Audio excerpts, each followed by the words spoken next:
welcome to Combat Thoughts. I'm Robbie. I'm Lee. And I'm Alex. We're going to take a deeper look at the culture and philosophy behind martial arts.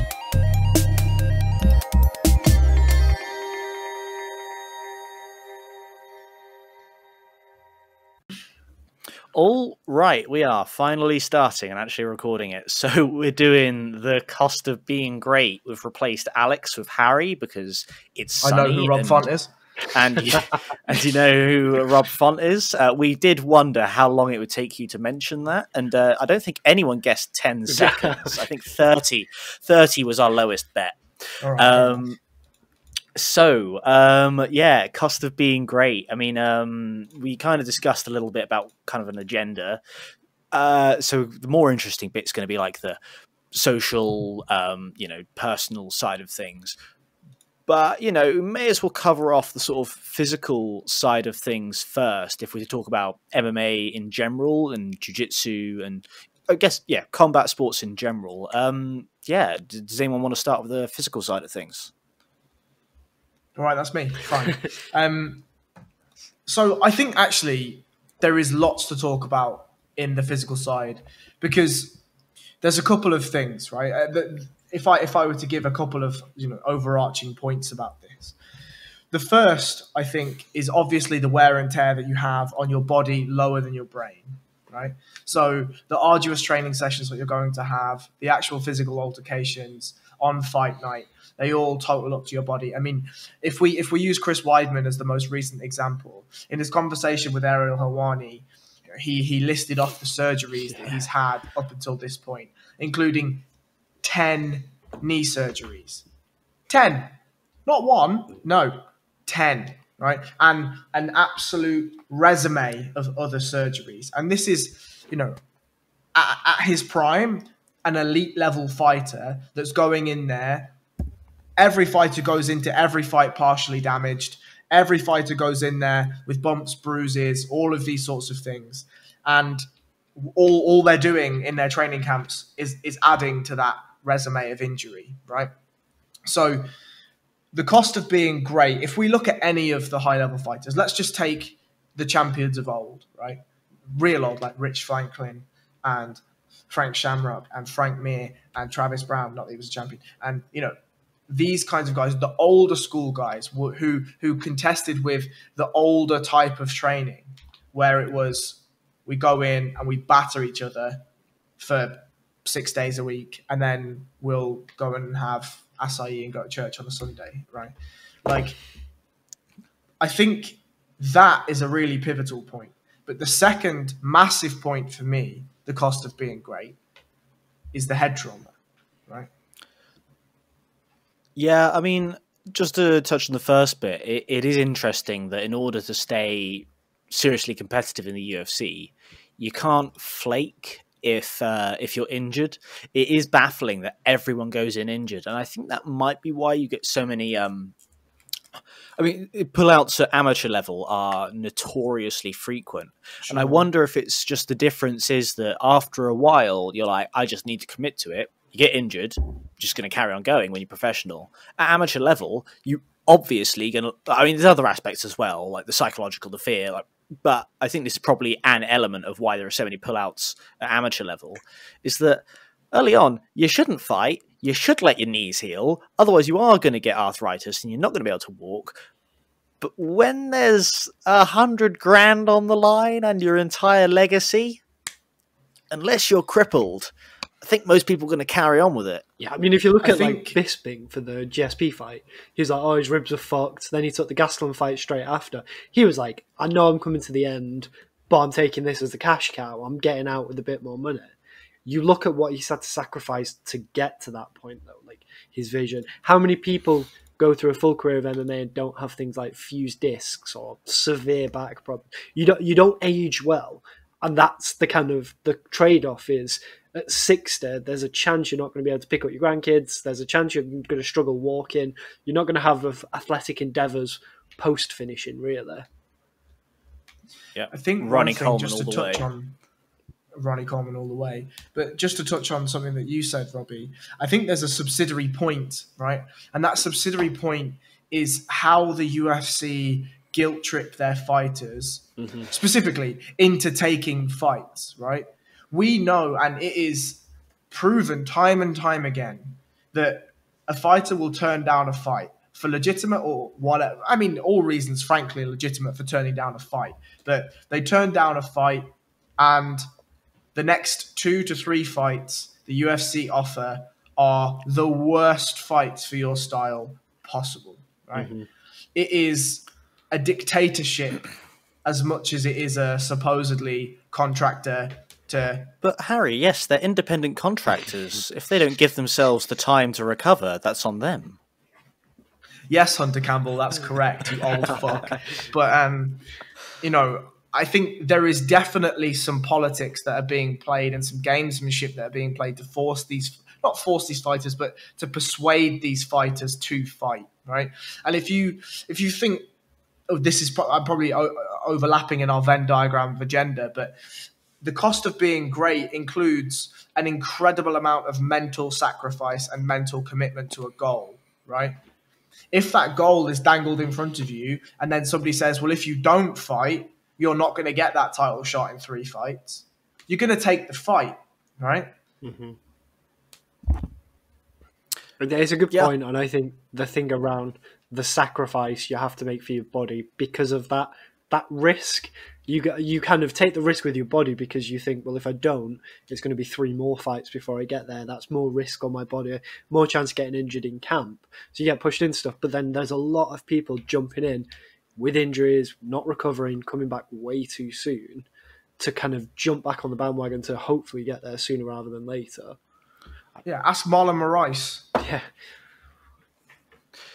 And to bring it outside of the UFC, because because what we're talking about here is more like scheduling. It's the fact that you're not allowing your body time to heal.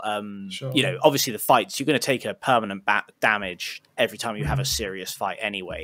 And you have to have those serious fights in order to become great. But I think it's interesting that within, say, gi jiu-jitsu, or, you know, probably judo as well, everything like that, you know, you've seen people's hands. Oh, yeah. Yeah. They look monstrous. But what I find interesting about that point is that is almost it's almost completely linked with the sport, where with the UFC, there could be a lot of mitigating factors, not all of them, but a lot of them. If they didn't treat their athletes so crap, a lot of them would be dealt with. But gi jiu-jitsu, I don't know if you can get around some of these physical problems, like the hand problems. I don't think you can become really good at grip-based fighting without this permanent damage. And I think it's interesting that sometimes you're just going to go, it's just part of the sport. Even if you don't become an absolute legend, in order to just put the number of hours in, that's damage you're going to have to take. Even though, take it away from jiu-jitsu, look at wrestling. You ask any wrestler, they'll say the same thing about having knee surgery. It's like a badge of honor in the wrestling world, isn't it? I've had 10 knee surgeries. I have it scraped every 3 months, and so like it's a par for the course if you're into that sport. Same as neck problems, right? How many wrestlers do you see with fused disc, like Tito Ortiz and these guys that have wrestled for a long, long time, and they've got serious problems, right? But then I think, and I don't want to drag this away from the topic too much, but this is also dependent on how these people train too, right? Like if you are going and you're training so rigorously that you are putting your body under copious amounts of stress for the cost, you know, and you're totaling that stress against the balance sheet of being great, you're probably going to pay that price. But the question is whether you have to pay that price, right? And this is why I tried to allude to the fighters of old, because I think in the modern era of MMA, in the modern era of wrestling, in the modern era of jiu-jitsu, it's less and less about smashing bricks together to try and form a statue. Instead, it's attempting to carve a statue with fine materials, right?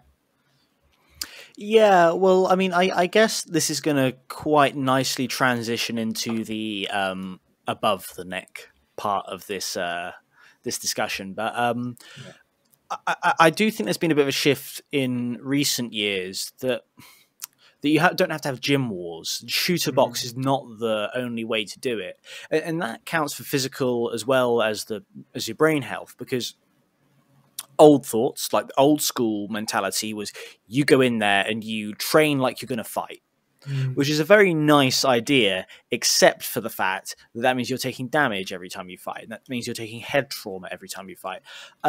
But yeah, I mean, I think in recent years, there's been a lot more subtlety brought to it. And people are a lot smarter about it. People are a lot more careful about how they're training. And it kind of brings into question, like, do you need... Because a lot of people take the attitude of, yeah, you're going to have to take that damage to be great. But I wonder, do you? Is the physical damage specific to the great? Because I don't think it is. I think it's most. And I think what makes the greats maybe some other things. But the cost of being great in terms of physical, I think everybody kind of gets the same kind of deal. See, I'm not sure about that. So I'm going to make 2 points. The first point is, I imagine the reason why some of the greatest are the greatest is because they are already so good in the gym that they're not taking damage, right? Like, if your skills acquisition is so much quicker and so much more profound, and the compound interest of your skill acquisition is far greater than your training partners, the likelihood of you taking damage is significantly less than the percentage of you dealing damage, right? I'll give a story about GSP that Faraz Sahabi talks about all the time, right? And that is, he used to bring guys into TriStar, just new guys from different gyms. GSP would turn up for sparring. These guys were already there. They were already warm. And George would warm up, and Faraz would say, right, $10,000 to anyone that can knock down GSP, right? $10,000, right? How many people knock down GSP? I'm assuming None, right? Now, that was a mental game that Faraz played, right? But he's bringing in guys to try and force GSP to act in a certain way. But the skills acquisition that GSP had mastered at that point was so superior to everyone else, his ability to take damage is far less, right? We look at Khabib Nurmagomedov. In MMA sparring, how many times do you think he's been seriously rocked? The answer's probably not many. Yeah, well, it's an interesting point to compare Khabib and Ferguson. And Ferguson's style is far more it's not even about lack of skill, just his specific style is far more prone to taking damage and relying on his chin to absorb damage, whereas Khabib's style is about control of opponents and taking away the weapons that they want to use. So yeah, I mean, from that point of view, yeah, I wonder if, you do have to take that damage to, it's not necessarily about level of skill, but it's almost about style, I think, about whether you're going to take that damage or not. Is Tony Ferguson great? Like, is Tony Ferguson great? I mean, I have to say, I think if, there's a common list you see online. It's like, greatest fighters ever to have not won the UFC title. He's up there. That list by definition is fighters who are not great. Right. Thank you. It is. Of course it is. Of course it is. There has to be. Like, if you were on the greatest fighters list, you wouldn't be on a list that said greatest fighters to not win the title. You'd be on the list of fighters to say great. And actually, that title is a faux title, right? What that list is entailing is the most entertaining fighters, right? That's really what that is. Right? Because you're going to see Diego Sanchez on there. You're going to see, BJ would have been on there if he hadn't won the title, but you're going to see guys that go in and have absolute wars with people, right? It's a list of the second-class fighters in the greatness perspective. It's Uriah Faber. He is very good, and he is better than 99% of everybody else, but he's not that good. No, you know what, though? I kind of think I disagree, and because I don't think the belt is a good way to determine it because of how well, this is going to derail it a little bit, but how stupid it is how the UFC can elect who is the champion or not. Now, at the time of winning their respective belts, Ferguson the interim belt and Khabib the actual belt, they did the same thing. It's just Khabib was at the right time. They both beat someone who wasn't meant to be the bloody champion. Like, they were never going to win. It's just Ferguson got the interim belt because I can't even remember what the situation was at the time. And the difference is that Conor ended up getting stripped of the belt, and then Khabib did the next fight. So he got the actual title. If Ferguson's fight had happened a few months later, he would have been UFC champion. And then he would have been great by that definition. I don't think the UFC belt is a good definition. That's not quite true. Like, no, in saying that the list of UFC fighters never to win the title means that Tony Ferguson isn't great. That's not then by definition me saying that if you win the belt, you're great. I think what I am saying though is my personal definition of being great is either changing the sport, right, which I don't think Tony Ferguson did, or winning the belt and defending it multiple times, which Tony Ferguson also didn't do. Like, if Khabib had fought Tony Ferguson, what do you think was going to happen? It's not going to go well for Tony, that's for sure, right? Well, yeah. We say Conor got stripped of the belt and then Khabib won the next fight. Well, we've already seen what happens when Conor and Khabib fight, right? Gaethje was the next guy up. Absolutely obliterated Tony. What happened with him and Khabib? Wasn't close, right? You think if Tony and if Khabib and Dustin fought again, it would be any closer? I bet you it fucking wouldn't, right? Like, greatness to me, you're absolutely right. It doesn't end when you win that title, right? It doesn't. It's what you do when you have it, right? And I think that to me is the notion of greatness, which is why Tony Ferguson isn't great. Is he a legend of the sport? Oh my God, yes. Unbelievable amount. If he's not in the UFC Hall of Fame when he eventually retires, a travesty has happened. But is he great? No, I don't think so. I get great. I think the pool of greatness, especially in MMA, is very small. Oh God, yeah. Like there's a handful of there's fighters. an elite few. I don't extend greatness down to Cowboy Cerrone's and people like that. Like, it's good, entertaining, legends, like you said. But the actual greats of the sport are very few. You've kind of, I don't need to name them. I'm sure we know who they are. But like, there's only a few. And I think what I want to kind of push from this is what differentiates them. How are they bigger, better than everybody else in terms of the physical, mental aspects of the sport, which helped them be like, what did GSP do different to everybody else? Was he just purely a tactician? Did he dedicate himself purely to being tactically better than everybody else and understand the sport better? Is that his differentiator? Is that what he had to do to be great? Because that's the point I made earlier, not to harp on about it. I think the physical side of it is pretty consistent. There's differences, but you have to make a physical sacrifice, and that's me having one or two fights or GSP having loads of fights. I had to make a physical sacrifice. I've bashed my knee up, I've hurt my back. I'm sure GSP's back isn't great. But what changes for the greatest? Well, actually, I kind of see what you're... I kind of wonder in that case, if we're going to talk about Khabib and GSP, well, is damage received actually a requirement for being great in that case? Like, we debated this to start with. Actually, I'm kind of leaning the other way now because, it sounds more like to be serious in MMA, you need to take a certain amount of damage. Mm-hmm. That I assume we can all agree on. Mm-hmm. But actually, GSP, well, I mean, the odd fight for sure, but plenty of people who are much worse than him have taken a lot more damage. Mm-hmm. And Khabib, actually, I'm sure he's busted up his knees or whatever, but I don't think he's actually taken that many shots in the grand scheme of things. And then this is my point. Look at Anderson. Anderson made a career of not getting hit. And the greats don't seem to take that much damage. They seem to... Israel Adesanya, Conor McGregor in his rise. They don't get hit.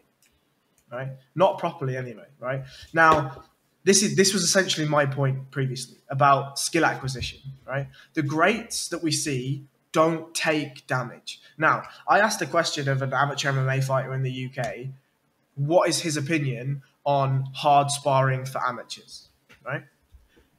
Because, and I won't name any names, but I know a few people that are my friends that are amateurs. They haven't had fights yet, but they are gearing up and getting ready to have amateur debuts, right?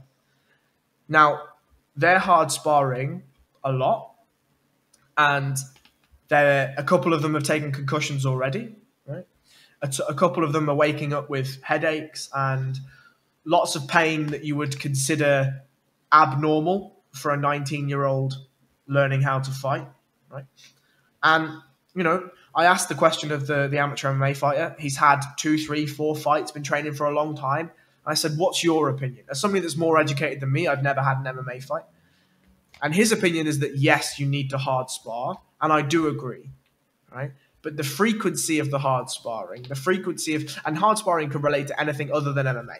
Wrestling rounds, grappling rounds, judo rounds, whatever it is, right? Hard sparring is necessary. But the frequency, specifically pertaining to MMA, where you're taking head trauma, I think has to be massively, massively managed. And in the likes of GSP or Habib, just to use these two guys or let's take Kamaru Usman, my opinion, great, right? We take those 3 fighters. Good fucking luck getting close. Good luck. Good luck. Right? So, sorry, I'll just round out this point. I have sort of 2 thoughts. The first thought is, I think the skills acquisition is one of the main factors as to why we see people become great and others not become great, right? And the second point I'm going to make is, how many fighters do you think we could see vault into the greatness conversation if the pivotal point of training was about skills acquisition rather than about taking the necessary damage to get you ready for an MMA fight?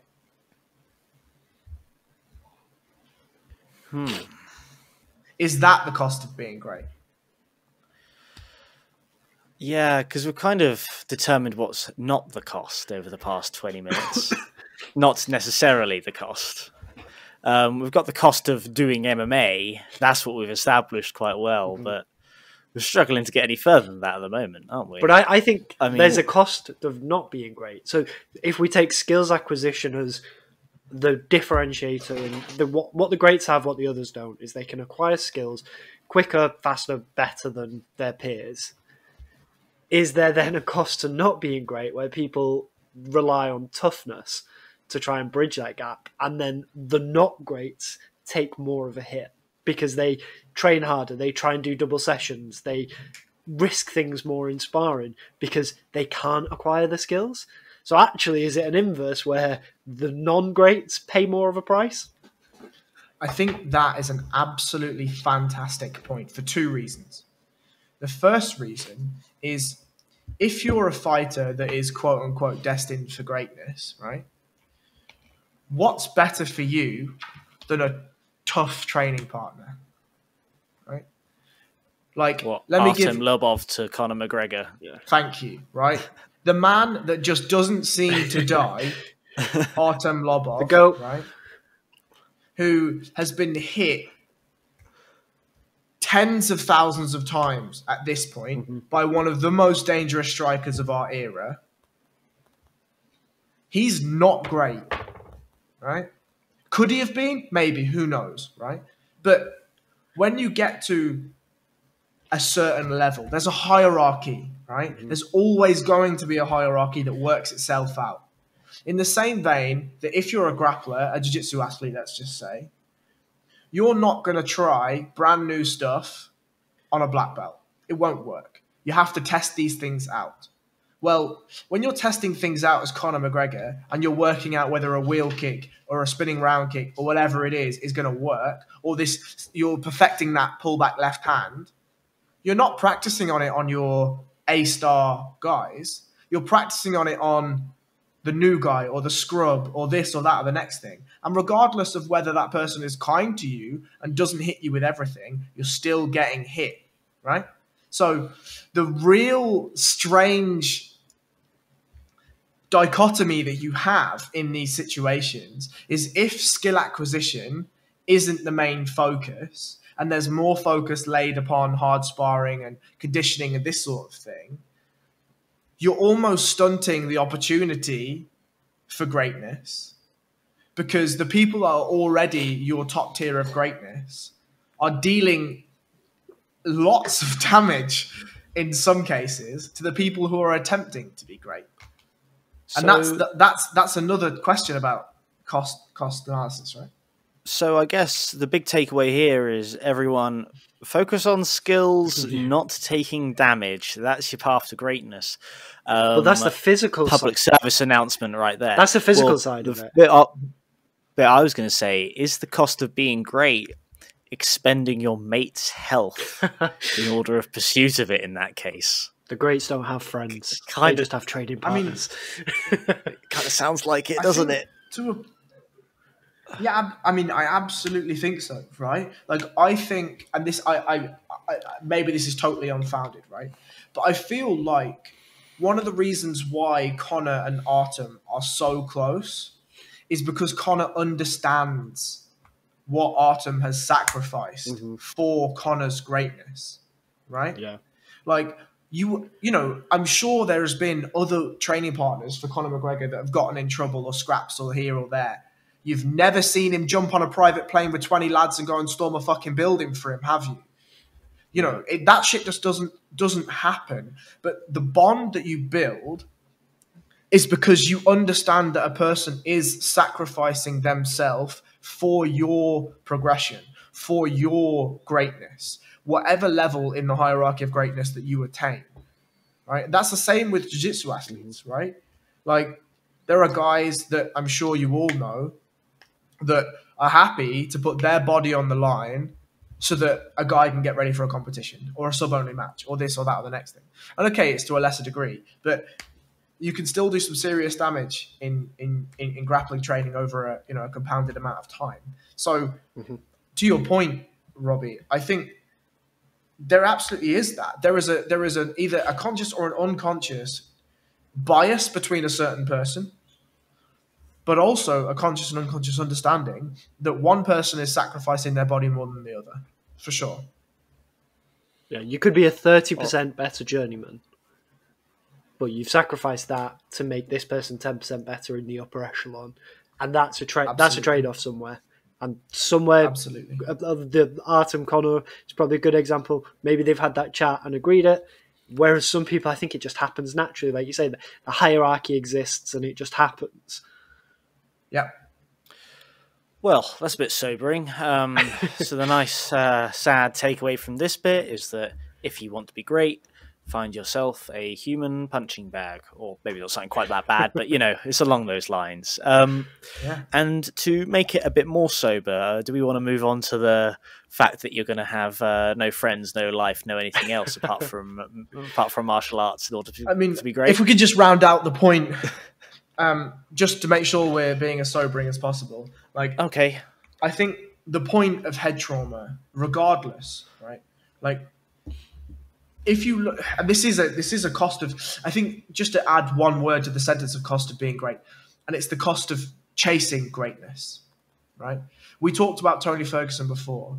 We talked about Frankie Edgar in the most recent fights. We talk about Mike Perry. We talk about Donald Cerrone. We talk about all of these guys that maybe not Mike Perry, but guys that are going to go down as like legends of our sport. Diego Sanchez, Cowboy, Matt Brown, Carlos Condit, these guys, right? The guys that put it all on the line to achieve greatness and didn't quite make it, right? A lot of the guys that we're watching right now in the UFC that are all top 10, top 5 fighters, right? They're doing the same thing. Justin Gaethje is an absolutely fantastic example, right? Will that man win the belt? Probably not. If he does win it, is he going to defend it multiple times? Who knows, right? But that man has put himself through so much damage to chase what he determined to be greatness. And I think something to highlight here is that we've already talked about, on the come up, you're supposed to take damage to get yourself ready and put yourself in a situation and be able to deal with when you're taking damage in a fight. Fine, no problem. But the guys that have made it but aren't quite great, the damage that they've taken is incredible. Mm-hmm. Just to get close. Right. Just to take a shot. Well, anyway then. Well, I guess the way we're going to transition that one is, part of the reason... not much of a lighter note. I don't think we're going to be that. The whole point about the whole podcast is about cost. Part of the reason for that is you've got to invest so much time, and it's that sort of slow grind on you. I mean, at the end of the day, people can take a lot of damage before you actually start seeing effects. The reason you see effects is because people invest so much time and effort into sparring and into training. That's why these accumulative things happen. And this is why, just as an aside, that an amateur athlete is actually going to be a lot more healthy than a professional athlete in a lot of ways. Just because you do a nice, reasonable amount. But when you're being a professional, you have to commit your life to it. And, though, to be fair... I was listening to the John Danaher, Lex Friedman podcast, and in it, great podcast, and in it, John Danaher mentions that there's a certain degree of luck involved in becoming great, because some people, he listed off a few reasons, and it says some people fall in love and go and have a family, and that's a wonderful path to take, but it's not the path to being a world champion. And it kind of works the other way around. In order to be a world champion, that's something you've got to sacrifice as well. It's pretty hard to hold down an actual relationship and a healthy social life if you're trying to be one of the greats in the world. I think you're absolutely right. And if you go, if we look at either a grappling athlete, right? Obviously, Gordon has his relationship with his strength and conditioning coach, who happens to grapple as well, right? So that's a perfect, a perfect relationship in a lot of ways. Yeah. But if you go and look at a lot of MMA fighters, it feels like the relationships there's been a decision made, right? And that decision made is either the male on the male side or the female side, whatever it is, that they are going to make the sacrifices and they're going to support the person undoubtedly, wholeheartedly, for that person to then go and chase their goal, right, yeah. Robbie? I've got a perfect example would be, the one championship champion, is it Angela Lee? Mm-hmm. Not Andrea Lee. Andrea Lee's in the UFC. Angela Lee. I believe her husband had to quit on his MMA dreams to pursue and to stay in business, just so they could make enough money to do it. And he's now transitioned back over to MMA, but so many years lost. He's never going to be the level that he could have been. Sure. Absolutely. And, you talk about people have no friends, right? I mean, I think that's obviously a nice tagline. And I think outside of the social aspects, where something that's outside of whatever the sport is that you do, right? Sure, you may not be able to hold the level of social life that you would have. However, I think there's 2 points here, and these are both positive points for chasing greatness. The first one is the kinship that you do cultivate when you're having day in, day out meetings and blood, sweat, tear exchanges with another set of humans, right? We must remember that humans still, at the time of speaking, are tribal animals, right? We crave that, we want that, and that sort of physical preparation amongst other people is fantastic for us, and we connect with that very deeply. So the relationships that you have with these people also form extremely strong bonds, right? So that's the first thing. That's, yeah, cool, you may not have no mates to go down the pub with, grand, but the people on the mats are very close friends. I'm looking at Lee when I say that, obviously. I have no friends who are great at MMA. Sorry, Robbie. But you have lots of friends at the pub. Yeah, exactly, yeah. I've not got a problem. You've got a Exactly. problem. Right.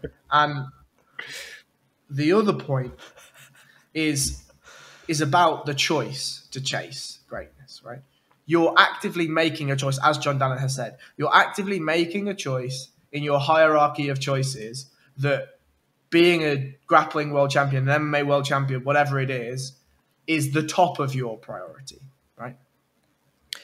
Yeah, I mean, I guess maybe this isn't actually such a dark point as I thought it was, because, I mean, the thing is, you do have to bear in mind that it's the time investment. It's the fact that you can't do other stuff, and you know that's going to mean that you can't travel as much. Like, if you want to, you need to settle down in the gym. You need to stay there. You need to train a lot. You can't just fuck off to somewhere for a year unless you've like pre-arranged the gym and everything. You can't travel the world in that way.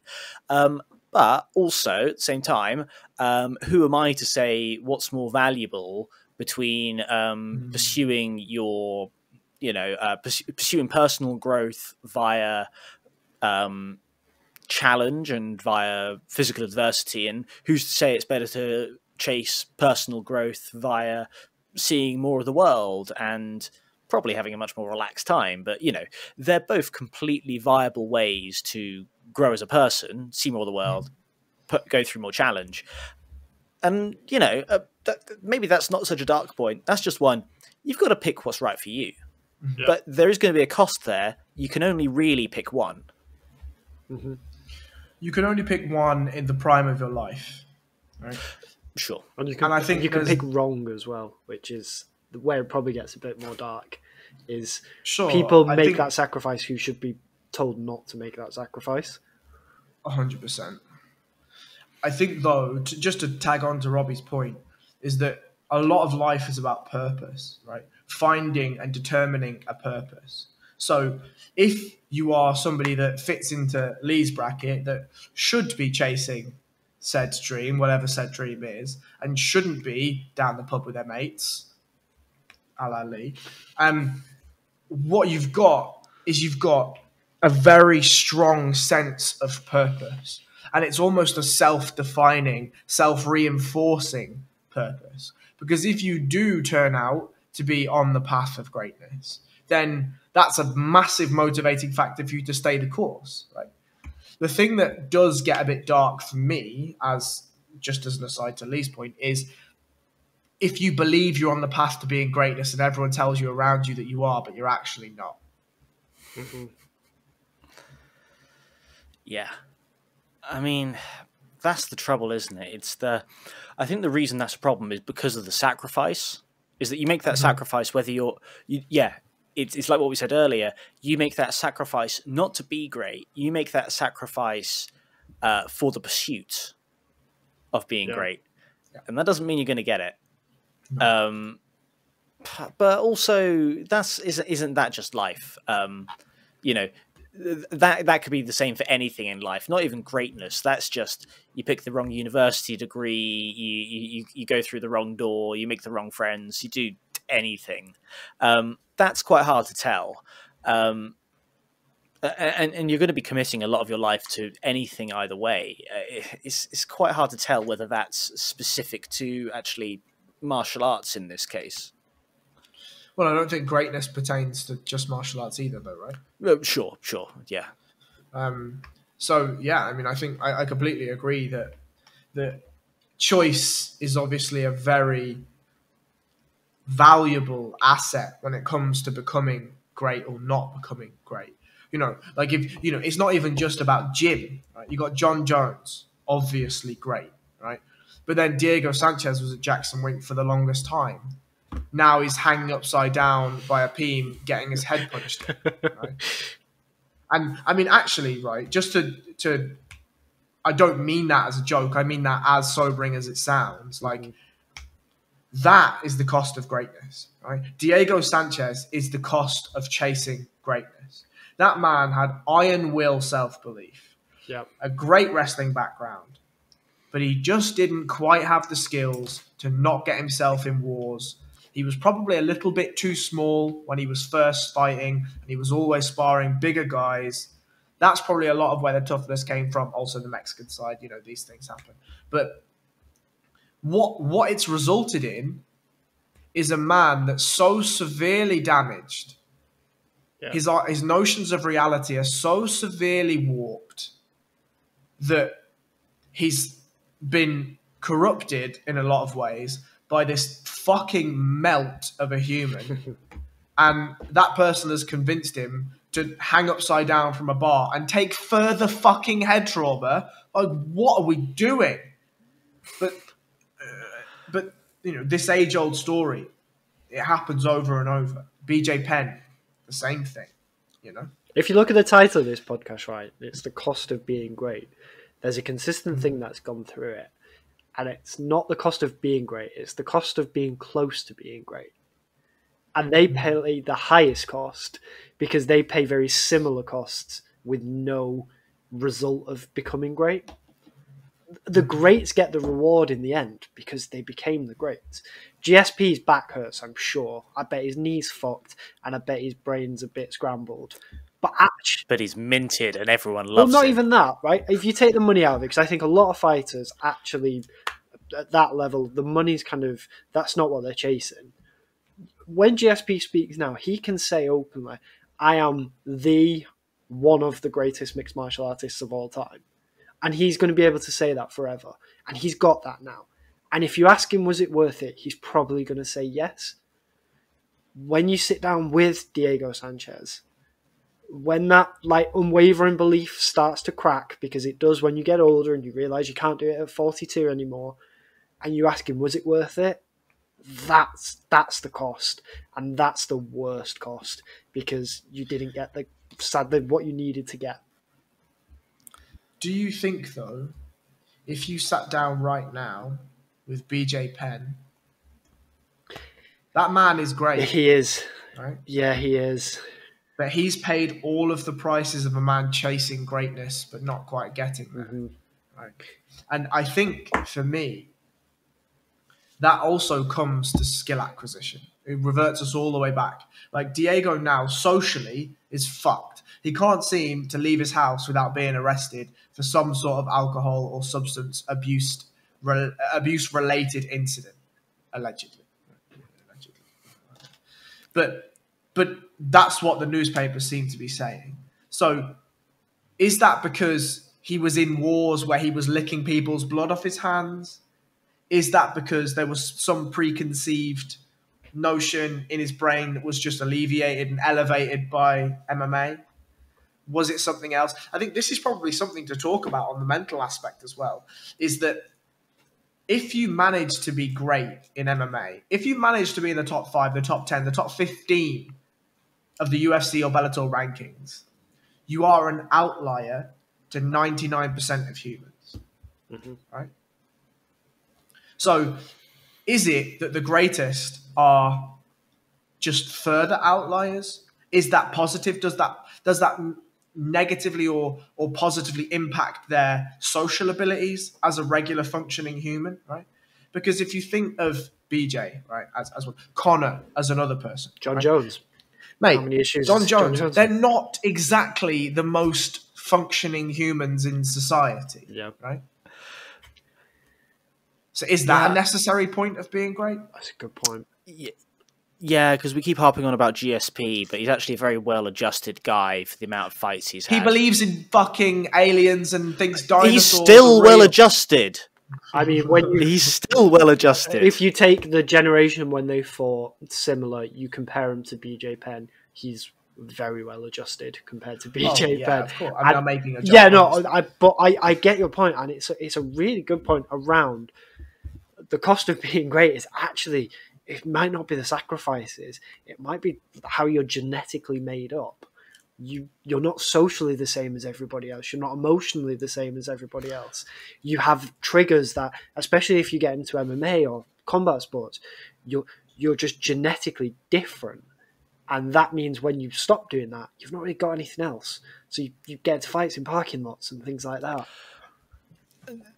This was a point I was going to bring up, and not so much the fights side of things, more the more the obsession and the specialization side of things, because this sort of carries over not just to getting in fights in the parking lot, but it carries over to the fact that, well, I mean, I've not regretted anyone we've interviewed, but I'm not going to interview just anyone just because they're a fighter, because we're trying to get people who are interesting to talk to, right? And unfortunately, if all you know is fighting, it doesn't actually make for very interesting conversation. If that's the only thing you can discuss, because really what we try to do in this podcast is to talk about the social impacts of it, and the impacts of, you know, yeah, it's mostly the social impacts. Actually, we talk about it being philosophy, but I think actually it's more how it impacts society and the people who do the sport. If you are so specialized that fighting's all you can think about and do, it's quite limiting socially when you just try to interact with other people.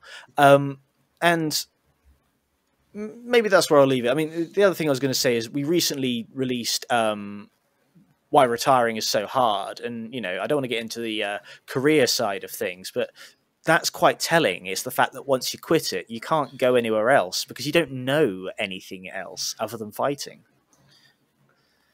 Yeah, I mean, I think there's 2 points here. I did a podcast with Rob Drysdale, right?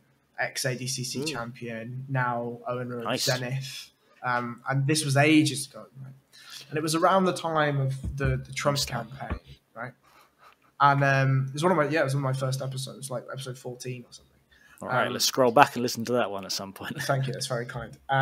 But one thing, we talked about Gordon Ryan, right? Gordon Ryan was having a bit of a rant about Donald Trump over the preceding weeks and whatever, right? And I said to Drysdale, like, essentially I kind of asked this question, like, as a man that's won ADCC, right? However well read he is now, like, how do you feel about somebody having that sort of voice in the sport, right? What do you feel about that? And he summed it up beautifully. He was like, if I have a question about grappling, one of the first people on my list would be Gordon Ryan to ask. Yeah.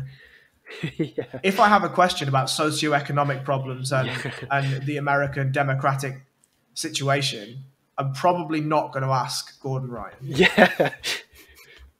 Right? And I think this kind of goes to your point, right? If I have a question about MMA and GSP's in the room, that's the person I want to ask, right?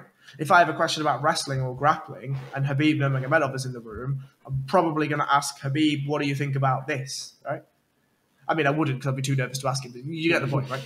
Like, however, if I wanted to have a conversation about, you know, how the philosophical effects of the lockdown have degraded the human notion of connection between each other, probably not going to go to Khabib about that.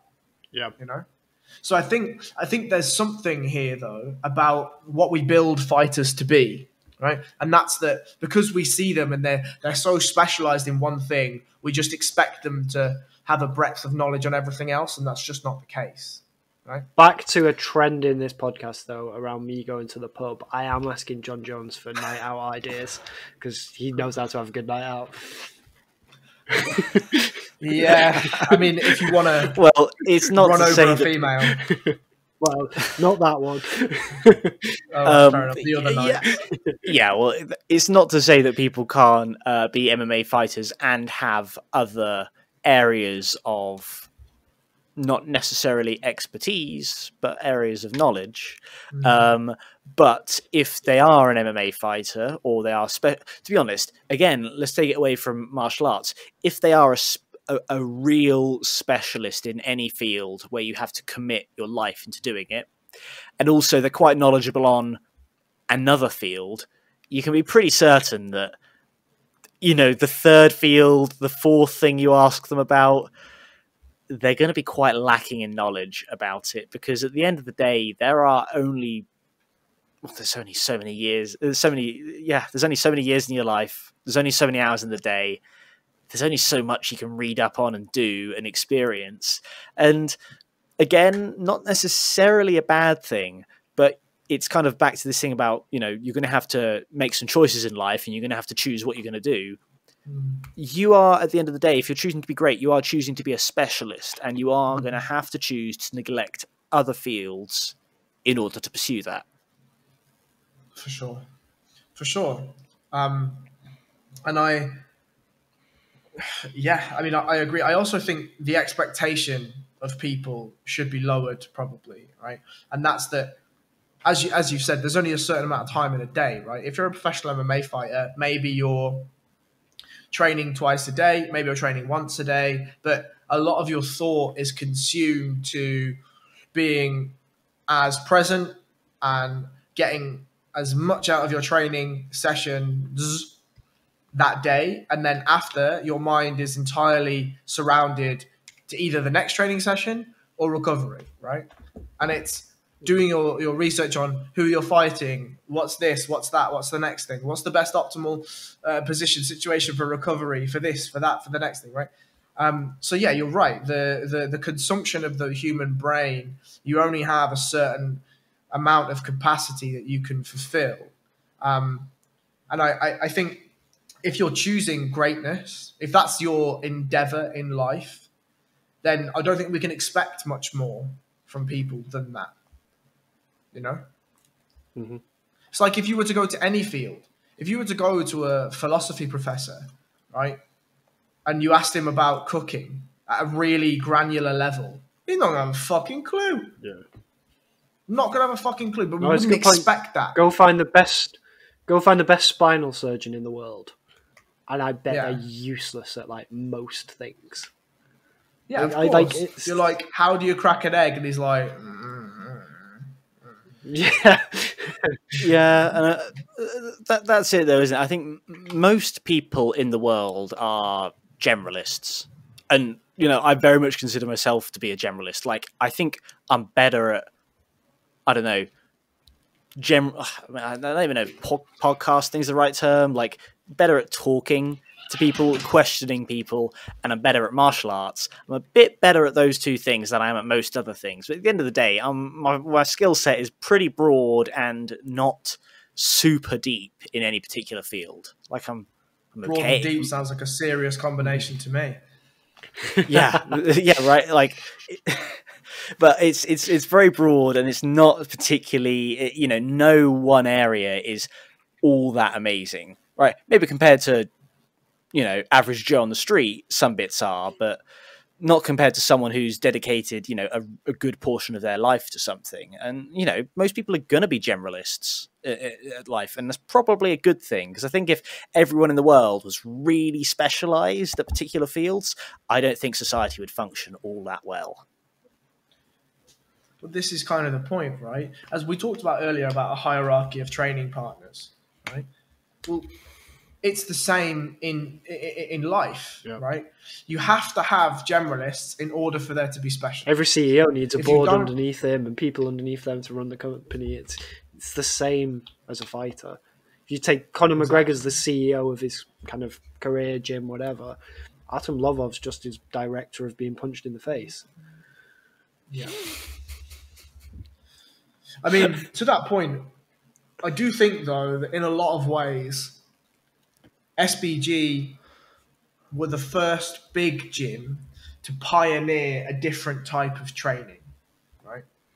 Like John talks quite openly about how they tried to do simulation rounds, right? Mm-hmm. Where they turn the lights off in the gym and they just have a light over the cage and they have the walkout music and they play fans and all this stuff. And then you have a spar at 50% or whatever it is, mm-hmm. right? And yeah, okay, it's head trauma. Absolutely it is. But it's with the intention of readying yourself for a situation, the sort of ethereal situation, rather than readying yourself by battering the guy in front of you. Right? Don't get me wrong.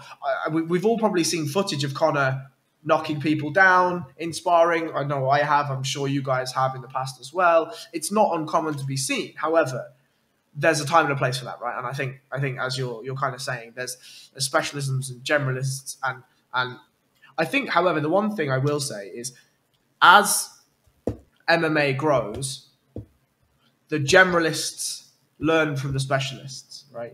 So the level of generalism rises. Yep. And I want to sort of link this to the point that you were making before about an exit strategy for the greatest and the people chasing greatness, right? And that exit strategy generally,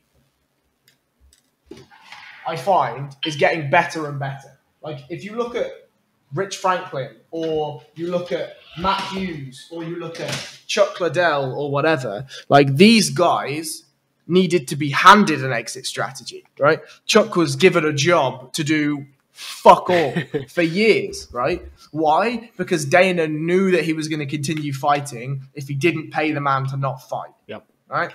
The same with Rich Franklin. Matt Hughes ends up getting hit by a train and then kills cats and sets animals on fire and beats his wife and all sorts, right? Like, there has to be allegedly, obviously, there has to be an exit strategy, right? Whereas now, you see guys like Sean O'Malley has a clothing brand. He has a Twitch stream. You see the Ray Longo, Matt Serra guys are all estate agents. You see Conor McGregor is the CEO of a multi-million-dollar company. Israel Adesanya has a clothing brand and a podcast. And this fighter has a podcast and that and this and that. We're in an age now where as the sport grows, the socioeconomic understanding of what happens afterwards has risen. The specialists of before, and I mean specialists in failing after they've left the sport, have shown the generalists there needs to be more, right? There needs to be something else. And when you get to a position of not greatness, but when you get to a position of affluence in a sport, then it's time to diversify, right? GSP, I don't know if you saw, he did an interview relatively recently about how he spent his first $1 million. Mm-hmm. Anyone see that? Yeah. I haven't, but yeah. So like he bought some fun shit, right? Bought some fun shit, invested some money, bought a house, straight out, just bought a house, right? As in like, cool. If the worst happens and I fail at this fighting thing, I have a house that's paid off. It's mine. I ain't got to pay a mortgage. It's mine, right?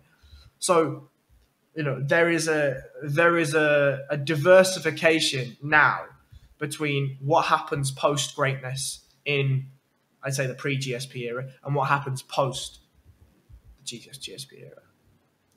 Well, in that case, maybe it's a good point that you don't have to be a specialist in one thing. You can be a specialist in one thing and then be a sort of kind of pretty good at another. And that's not going, and that isn't a cost to being great. You don't have to neglect every other skill. 100%. You just kind of have to, you're probably going to have to neglect some others, but the cost of being great isn't neglecting everything else. Yeah. Well, yeah, I mean, whilst we said earlier that, you know, when you're a professional athlete, your mind is consumed by essentially that thing. It's also not plausible to think that of your 24 hours a day minus 8 hours sleep, yeah.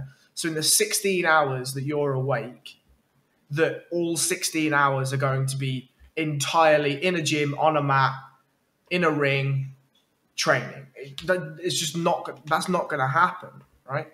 So unless you're the Daisy Fresh guys, obviously, maybe that's different. But you know, different story. What you have is you, even as a professional MMA athlete. Like, I wanted to actually challenge what you said previously. I'm sorry, I'm jumping around slightly, but the thoughts are already just coming into my head. You said before that an amateur MMA athlete is probably in a better condition. I'm not sure, you know, because they're generally working a full-time job, right? And then, not to say professional athletes aren't, a lot of them are, but when you get to that echelon where you don't have to, these guys, they've dedicated their life to the sport and they're able to do 2-a-days, no job. They just live off their earnings from fighting or competing or whatever it is.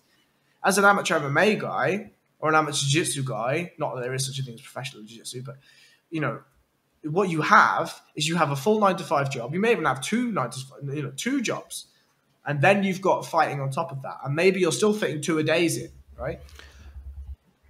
Yeah, I know. So to clarify my point earlier, that was more in reference not to MMA. That was, generally speaking, amateur athletes in general tend to be a lot healthier long term than professional athletes, just because of everything we talked about at the start, the whole fact that you're committing and you're having to take all this damage. I kind of feel like we maybe have rounded out the different subjects here, unless we've got another big one to hit on. I don't think so. I feel like there's something that we have. There probably is to say, but I can't think of it off the top of my head. Well, let me recap quick, and if there's any others, we'll jump in, and if not, we'll close it off. So we've got so the costs are either you're going to have to find your mate to sacrifice. That is a real cost. Yeah. Then, generally speaking, there's the time invested into it, and that's the fact that you're going to have to choose to not invest it elsewhere. In a long term, that's going to be you're not going to be able to travel as easily. You're not going to be able to do projects away as easily. And in short term, that means you're going to be investing a lot more of your day and a lot more of your thoughts into fighting rather than thinking about other stuff and functioning as a more normal social human being. And then there's the fact that there's the physical toll on your body, and this is more of the pursuit of being great rather than being great itself. Or actually, maybe all of these are. It's the fact that you're going to be taking damage either way. It's just maybe as one of the great MMA athletes, you're not necessarily going to be taking as much damage, ironically, as those people who fail at being great. Were there any other big ones? I have a question that I want to round this out on, if nobody else has any topics. So I'm going to ask you a question, each of you, and give an answer, and then I'll give my thoughts, and then we can close on that. Do you think the cost of being great is worth it? Do you think the cost of chasing greatness and being great is worth it? That's very arbitrary and kind of like philosophically personal, because it's only if you make it as great in your mind. If you achieve it in your mind, then I'm sure it is. Depending on how great in what and what you paid for it. If I get to be a CEO, is it worth it by being great at that, by getting brain trauma and all of this? Probably not, no. Whereas for martial arts, probably you can justify the trade-off. I think it depends on how great you get and what you sacrifice. I think it's even broader than that. I think it's not even about like it's just about what your values are. Because this is going to be way too broad a question to say, hey, yes, it's worth it. No, it's not. I mean, at the end of the day, Diego Sanchez might say it's worth it. This is too arbitrary a thing. I mean, you personally have to define what your values are, and you have to define what you get out of it. And at the end of the day, this is kind of why I mentioned about like personal growth, like being that, like if you travel and see the world, it's personal growth, or if you struggle through adversity, it's personal growth. I think that's because that's one of the things I kind of focus on sometimes. That's kind of what I see is I'm not very goal oriented. I'm more about like growth oriented, I think, and it's just building on what you've already got. And to be quite frank, in that case, I don't need to get to the end. I don't need to get to the great status. I just need to feel like I'm kind of progressing. And that's going to be sort of a thing that people have to determine on their own. What are you getting out of it? And how does it fit with your own personal value systems? So you cannot answer your question, and I expect you knew that was going to be mine and Lee's response. With a comment like that, yeah, Robbie, you can tell you moved to Brighton for sure. I mean, actually, that was perfect because you both gave completely different answers, right? Essentially. And the point of the question was this. The title of the podcast was The Cost of Being Great. And actually, the cost of being great is just as unidentifiable as whether chasing greatness is worth the cost, because they're also a determination of your values, right? Yep. The cost of being great is entirely relative. You could be somebody that's, the old adage of a fighter coming up is broke, run down, overworked, overtired, struggling through success, right? You will undoubtedly have somebody that's extremely affluent, extremely high society, but just has that drive to work, right, that achieves some level of greatness in another sport that's probably not MMA. But anyway, right? So the cost for that person being great is relative to the cost of somebody else being great. Right? So whilst we've identified what the costs are to us, they're entirely just as unidentifiable as whether those costs are worth the sacrifice, right? That are worth the reward. Now, my only other point I'll make is a slight critique of Robbie saying he's not goal orientated. That's not true. Because you're goal orientated because your goal is growth. Okay, right, but like, fine. Right? You may not be multi-goal orientated, but as broad and deep as you are, sir, there is a goal there, and that goal is growth. It's to be broader and deeper. Yeah, you got. I think it's said to be not deep. I would like to put that out there. I think it's said broad and not very deep. Well, but, what anyway. we heard and what the rest of the world is hearing is that you are broad and deep, my friend. So just own that and take that for all it's worth. All right, cool. We'll go with it. But yeah, I mean, I think on the costs, I think what I do think and what is what's been really important, I think, in this podcast for your listeners is that it shines a light on the most common factors, the most common things that you'll see on a receipt for either chasing greatness or becoming great is some of the things that we've mentioned. There are some that are globally available and they'll be on everybody's receipt when they walk out of the greatness Lidl, right? And there'll be some that have some items checked off because they've got reward points, right? But there's not the same for everyone, right? Mm-hmm. No, it's a good point. All right. End it there. That is a good place to end it. Pick your goals, pick your values, work with them. We hope you enjoyed that episode. If you did, please consider subscribing to the podcast and checking us out on YouTube, Facebook and Instagram under the name Combat Thoughts. We'll see you next time.